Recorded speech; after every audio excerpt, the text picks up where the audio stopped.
کہ یہ رمضان جیسا میں نے عرض کیا صرف روزہ رکھنے اور تراویح پڑھنے کی حد تک محدود نہ رہنا چاہیے، بلکہ پہلے سے آدمی 2 کاموں کا اہتمام کرے تو انشاءاللہ یہ انسان کی زندگی میں بڑی خوشگوار تبدیلی لانے کا ذریعہ بن سکتا ہے۔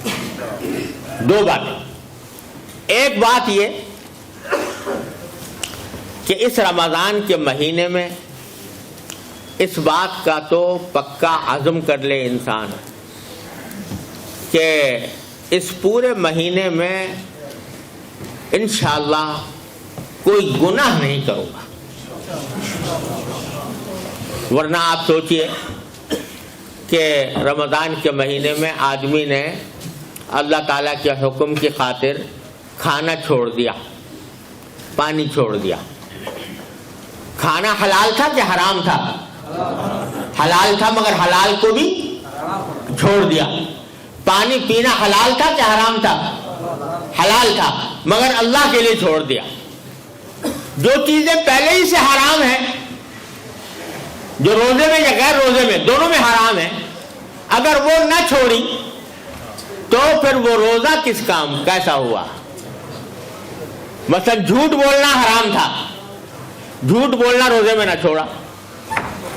غیبت کرنا حرام تھا، غیبت کرنا روزے میں نہ چھوڑا۔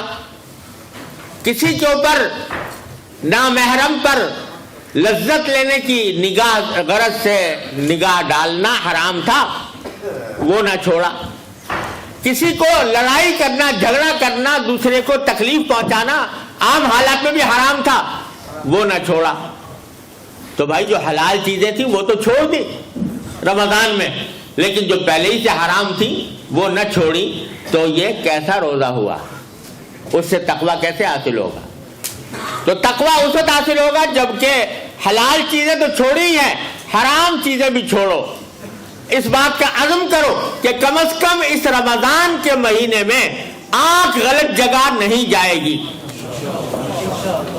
زبان کوئی غلط بات نہیں بولے گی، کان کوئی غلط بات نہیں سنیں گے، اور منہ میں کوئی حرام لقمہ نہیں جائے گا۔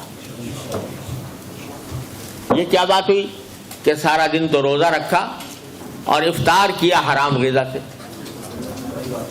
ایسے آمدنی سے جو حرام تھی اس سے افطار کیا، دھوکہ دے کر فرض کرو کمائی حاصل کی، وہ حرام۔